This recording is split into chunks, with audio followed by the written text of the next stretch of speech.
आशूरा का दिन अपने इंतहाई मरहले में दाखिल हो चुका था। करबला की रेत पर शहादत के निशान बिखर चुके थे। इमाम हुसैन अलैहिस्सलाम के वफादार असहाब अपनी जानों का नजराना पेश कर चुके थे। अहले बैत के कई जवान भी मैदान करबला में अपनी कुर्बानी दे चुके थे। अब खैमों के आसपास एक अजीब सा सन्नाटा था, एक तूफान के बाद वाली खामोशी। इमाम हुसैन अलैहिस्सलाम खैमों के बाहर खड़े थे। उनकी निगाह उस मैदान पर थी जहां उनके प्यारे साथी और अजीजों की कुर्बानियां मिट्टी में अपनी गवाही दे रही थी। हर तरफ तन्हाई थी, मगर हुसैन का सब्र अब भी पहाड़ की तरह मजबूत था। अली अकबर अलैहिस्सलाम की जवानी का गम, कासिम इब्न हसन अलैहिस्सलाम की शहादत का दर्द, औन और मोहम्मद अलैहिस्सलाम की कुर्बानी, एक एक मंजर इमाम के दिल पर नक्श हो चुका था। करबला की हवा भी आज गमजदा मालूम होती थी। खैमों के अंदर मासूम बच्चे प्यास से बेचैन थे। खाली मशकें अपनी कहानी सुना रही थी, माएं अपने बच्चों को तसल्ली दे रही थी, लेकिन उनकी आंखों में छुपा दर्द कोई नहीं समझ सका था। बीबी सकीना अलैहिस्सलाम अपना खाली प्याला हाथ में लिए बैठी थी। उनकी मासूम निगाहों में एक ही उम्मीद थी, उनके चचा अब्बास अलैहिस्सलाम, जिनके बारे में उन्हें यकीन था कि वो प्यास का जवाब लेकर जरूर लौटेंगे। हजरत अब्बास अलैहिस्सलाम जब बच्चों के सूखे होंठों को देखते तो उनके दिल पर तलवार से ज्यादा गहरा जख्म लगता। एक शेर खुदा का फर्जंद जो हजारों दुश्मनों का मुकाबला कर सकता था, आज मासूम बच्चों की प्यास के सामने बेचैन खड़ा था। हजरत अब्बास अलैहिस्सलाम अदब के साथ इमाम हुसैन अलैहिस्सलाम के पास आए और अर्ज किया, मेरे मौला, मुझे इजाजत दीजिए कि मैं फुरात की तरफ जाकर प्यासे बच्चों के लिए पानी लाऊं। ये सिर्फ इजाजत नहीं थी, ये एक भाई की अपने भाई से आखिरी रुखसती थी। इमाम हुसैन अलैहिस्सलाम ने अब्बास को देखा, वो अब्बास जो बचपन से हर मुश्किल में हुसैन के साथ खड़े रहे। उनकी आंखों में गम था, क्योंकि वो जानते थे कि ये सफर आम सफर नहीं है। अब्बास अलैहिस्सलाम ने अपना अलम संभाला, अपने घोड़े पर सवार हुए। उनकी निगाह खैमों की तरफ गईं, जहां प्यासे बच्चों की उम्मीदें उनके साथ बंधी हुई थीं।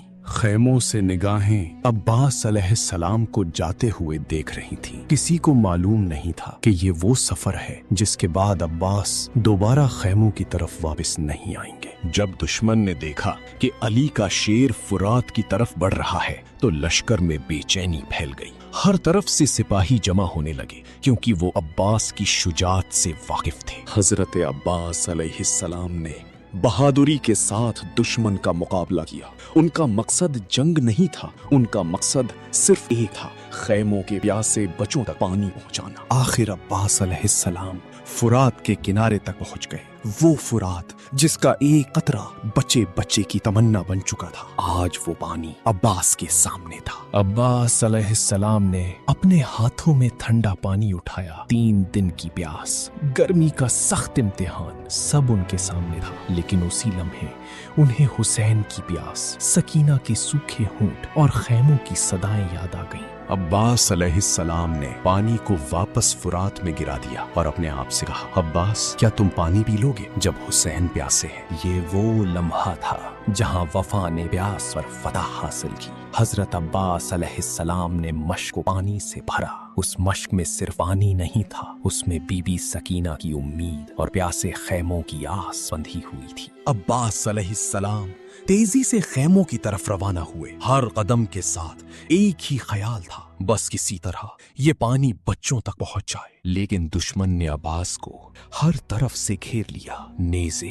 तलवारें और तीरों का तूफान सब एक मश्क को खैमों तक पहुंचने से रोकना चाहते थे। हजरत अब्बास अलैहिस्सलाम अपनी जान की परवाह किए बगैर मश्क की हिफाजत करते रहे। उनके लिए अपना खून कीमती नहीं था, कीमती थी तो सिर्फ प्यासे बच्चों की प्यास। दुश्मन ने देखा कि अब्बास अब भी नहीं रुक रहे तो उन्होंने मश्क को निशाना बनाया। एक तीर आया और मश्क को चीर गया। फुरात का पानी करबला की प्यासी रेत में बिखर गया, वो पानी जिसका इंतजार सकीना की मासूम आंखें कर रही थी। जब अब्बास अलैहिस्सलाम ने खाली होती मश्क को देखा तो उनका दिल टूट गया। उन्हें अपने जख्मों का गम नहीं था, उन्हें गम था तो सिर्फ उस वादे का जो उन्होंने प्यासे बच्चों से किया था। जख्मी होने के बाद भी अब्बास अलैहिस्सलाम ने हिम्मत नहीं छोड़ी।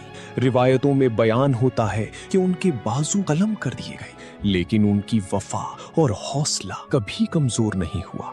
वो आखिरी लम्हे तक अपने फर्ज पर कायम रहे। आखिर वो लम्हा भी आ गया जब अब्बास अलैहिस्सलाम करबला की रेत पर गिर पड़े। अलम झुक गया, मैदान खामोश हो गया और करबला ने अपने सबसे वफादार सिपाही को खो दिया।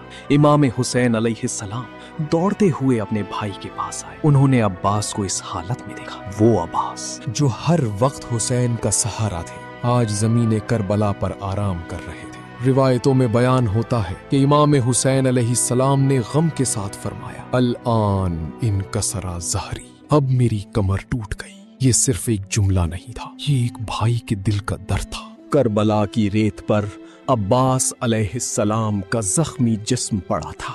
पास में खाली मश्क थी और झुका हुआ अलम। ये मंजर तारीख की सबसे अजीम वफा की गवाही दे रहा था। इमाम हुसैन अलैहिस्सलाम अपने भाई के पास बैठकर गम में डूबे हुए थे। करबला की हवा भी उस लम्हे गमज़दा थी। एक भाई ने अपना सबसे बड़ा सहारा खो दिया था। वो अलम जो हमेशा बुलंद रहता था, आज झुक चुका था। लेकिन अब्बास की वफा का परचम कभी झुकने वाला नहीं था। खैमों में बीबी सकीना अलैहिस्सलाम अब भी इंतजार कर रही थी। उनकी निगाहें उस रास्ते पर थीं जहां से अब्बास पानी लेकर लौटने वाले थे। लेकिन वक्त एक और खबर लेकर आ रहा था। दूर से इमाम हुसैन अलैहिस्सलाम नजर आए, लेकिन उनके साथ अब्बास नहीं थे। न मश्क में पानी था, न वो अलम जो खैमों की हिम्मत था। बीबी सकीना अलैहिस्सलाम ने जब देखा कि चचा अब्बास वापस नहीं आए, तो उनकी उम्मीद के आंसू उनकी आंखों से छलक पड़े। उनका खाली प्याला जमीन पर गिर गया और खैमों में गम की एक नई लहर दौड़ गई। करबला की रेत पर पड़ी वो खाली मश्क आज भी एक कहानी बयान करती है। एक ऐसे सिपाही की कहानी जिसने अपनी प्यास, अपनी जान और अपना सब कुछ बच्चों की एक मुस्कुराहट पर कुर्बान कर दिया। करबला की रात और भी ज्यादा तन्हा हुई। खैमों की रोशनी कमजोर थी, लेकिन अहले बैत का सब्र अब भी रोशन था। दुनिया में बहुत से बहादुर गुजरे, बहुत से सिपाहियों ने जंग लड़ी, लेकिन अब्बास अलैहिस्सलाम ने जो मिसाल कायम की वो सिर्फ शुजाअत की नहीं बल्कि वफा की इंतहा थी। फुरात का पानी बहता रहा, लेकिन अब्बास अलैहिस्सलाम की वफा का दरिया क़यामत तक बहने वाला है। जब जब दुनिया में वफा का जिक्र होगा, करबला की रेत से एक ही सदा बुलंद होगी, या अब्बास अलैहिस्सलाम।